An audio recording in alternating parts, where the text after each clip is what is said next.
പ്രധാനമന്ത്രി നരേന്ദ്രമോദി അങ്ങനെ തിരുവനന്തപുരത്ത് കാലുകുത്തിയിരിക്കുകയാണ്. പത്മനാഭന്റെ മണ്ണിൽ അദ്ദേഹം എത്തിയിരിക്കുകയാണ്. അപ്പോ നരേന്ദ്രമോദി നമ്മുടെ കേരളത്തിലേക്ക് അല്ലെങ്കിൽ തിരുവനന്തപുരത്തേക്ക് വരുന്നു എന്ന് വാർത്തകൾ വന്നു തുടങ്ങുമ്പോൾ തന്നെ ചില മാധ്യമങ്ങൾ, നമ്മുടെ ട്രീ കട്ട് ന്യൂസ് പോലെയുള്ള ചില മാധ്യമങ്ങൾ, ഇവര് സ്വാഭാവികമായിട്ട് മോദി വരുമ്പോൾ അങ്ങനെ പ്രഖ്യാപിക്കും ഇങ്ങനെ പ്രഖ്യാപിക്കുമെന്നൊക്കെ നേരത്തെ തന്നെ അങ്ങ് അടിച്ചിറക്കും.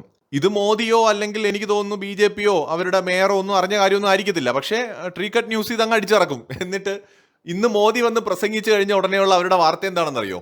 അതായത് നിരാശയോ BJP പ്രതീക്ഷിച്ചതുപോലെ അല്ല, വലിയ നിരാശയിൽ എന്ന് പറഞ്ഞുകൊണ്ട് ഇവർ തന്നെ ഇറക്കും. ഇത് കഴിഞ്ഞ കുറെ കാലമായിട്ട് കേരളത്തിൽ നടക്കുന്ന നാലാംകിട തറ മാധ്യമ പ്രവർത്തനമാണ്. ചില പ്രത്യേക മാധ്യമങ്ങൾ മാത്രം, നല്ല അന്തസ്സായിട്ട് പ്രവർത്തിക്കുന്ന മാധ്യമങ്ങൾ കേരളത്തിൽ ഒരുപാടുണ്ട്. ഈവൻ കൈരളി ന്യൂസും ജനൻ TVയും ഒക്കെ പോലും എത്രയോ ബെറ്റർ ആണ്. കാരണം അവർക്കൊക്കെ പൊളിറ്റിക്കൽ അജണ്ട ഉണ്ടെങ്കിലും കുറച്ചൊക്കെ മാധ്യമധർമ്മങ്ങളും മര്യാദയൊക്കെ വല്ലപ്പോഴും കാണിക്കുന്ന കണ്ടിട്ടുണ്ട്.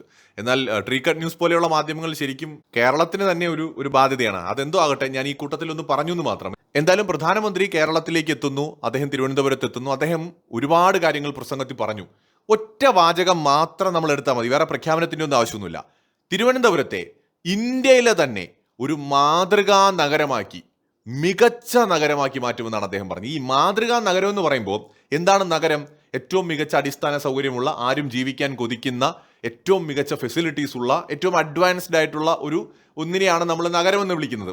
ഇപ്പൊ കേരളത്തിലെ ചെറുപ്പക്കാരുടെ ഒരു ഡ്രീം ആയിട്ടുള്ള ഇന്ത്യയിലുള്ള ഒരു നഗരമായിരിക്കും ചിലപ്പോൾ ബാംഗ്ലൂർ എന്ന് പറയുന്നത്. ഒരുപാട് പേർക്ക് ഇഷ്ടമാണ്, ഇവിടെ നിന്ന് അങ്ങോട്ട് പോകാറുണ്ട്. കുറെ ആൾക്കാർക്ക് കൊച്ചി ഭയങ്കര ഇഷ്ടമാണ്, കുറെ പേർക്ക് ഹൈദരാബാദ് ഇഷ്ടമാണ്, കുറെ പേർക്ക് മുംബൈയിൽ പോകുന്നതാണ് ഇഷ്ടം, അവിടെ ജീവിക്കാനാണ് ഇഷ്ടം. ഇതൊക്കെ ഓരോരുത്തരുടെ പെർസ്പെക്റ്റീവില് അവരുടെ ഏറ്റവും നല്ല നഗരങ്ങളായിരിക്കും. അതുപോലെ ഇന്ത്യയിൽ ഏറ്റവും മികച്ച നഗരമായിട്ട് തിരുവനന്തപുരത്തെ മാറ്റുമെന്ന് പറഞ്ഞാൽ മാതൃകാ നഗരമാക്കി മാറ്റുമെന്ന് കൂടിയാണ് പറയുന്നത്. എന്ന് വെച്ചാൽ റോൾ മോഡൽ, ഇങ്ങനെ ആയിരിക്കണം ഒരു നഗരം എന്ന ഒരു റോൾ മോഡൽ കൂടിയാക്കി മാറ്റുമെന്നാണ് പറയുന്നത്. സോ അതിനകത്ത് എല്ലാം ഉണ്ട്. പ്രത്യേകം ഞാൻ ഇവിടെ ഇന്നത് ചെയ്യും, അവിടെ ഇന്നത് ചെയ്യും എന്ന് പറയേണ്ട കാര്യമില്ല. പ്രത്യേകിച്ച് ഇങ്ങനെ ഒരു സമയത്ത് ഈ ഒരു വേദിയിൽ നിന്നുകൊണ്ട് ഇങ്ങനെ നമ്പർ ഇട്ട് പറയേണ്ട കാര്യങ്ങളല്ല വികസന പ്രവർത്തനങ്ങൾ. നരേന്ദ്രമോദി അധികാരത്തിൽ വന്നതിന് ശേഷം വിഴിഞ്ഞം പോർട്ട് യാഥാർത്ഥ്യമായിട്ടുണ്ട്. സ്മാർട്ട് സിറ്റി മിഷൻ നടപ്പിലായിക്കൊണ്ടിരിക്കുകയാണ്. ധാരാളം ഡെവലപ്മെന്റ്സ് നടക്കുന്നുണ്ട്. കേന്ദ്ര ഗവൺമെന്റും സംസ്ഥാന ഗവൺമെന്റും യോജിച്ച് പ്രവർത്തിക്കുകയാണെങ്കിൽ തിരുവനന്തപുരത്തെ രാജ്യത്തെ തന്നെ ഏറ്റവും മികച്ച നഗരമാക്കി മാറ്റാൻ കഴിയും. അതിനുള്ള പൊട്ടൻഷ്യൽ ഈ നഗരത്തിലുണ്ട്. അത് ഇന്നോ ഇന്നലെയോ ഉണ്ടായതല്ല. ഏകദേശം പതിറ്റാണ്ടുകളായിട്ട്, സ്വാതന്ത്ര്യത്തിന് മുമ്പേ തന്നെ ആ കാലത്ത് ഇന്ത്യയിലെ തന്നെ കൊള്ളാവുന്ന പട്ടണങ്ങളിൽ ഒന്നായിരുന്നു തിരുവനന്തപുരം. പ്രത്യേകിച്ച് ഈ തിരുവിതാംകൂറിന്റെ തലസ്ഥാനമായിട്ട് തിരുവനന്തപുരം മാറിയതിനു ശേഷം സ്വാഭാവികമായി തന്നെ വലിയ വികസന പ്രവർത്തനങ്ങൾ ഇവിടെ നടക്കുന്നുണ്ടായിരുന്നു. അപ്പൊ ആ വികസന പ്രവർത്തനങ്ങളുടെ ഭാഗമായിട്ട് തിരുവനന്തപുരം എന്ന് പറയുന്നത് നമ്മുടെ കേരളത്തിന്റെ പ്രധാനപ്പെട്ട നഗരത്തിലും തലസ്ഥാനത്തിലും വലിയ രീതിയിലുള്ള പുരോഗതി ഓൾറെഡി നമുക്ക് സ്വാതന്ത്ര്യം കിട്ടുന്ന സമയത്തും കേരള സംസ്ഥാനം രൂപീകരിക്കുമ്പോഴും ഒക്കെ ഉണ്ടായിരുന്നു. അപ്പൊ അതിനെ കൂടുതൽ മെച്ചപ്പെട്ട നിലയിലേക്ക് കൊണ്ടുപോവുക എന്നുള്ളതാണ് പ്രധാനം.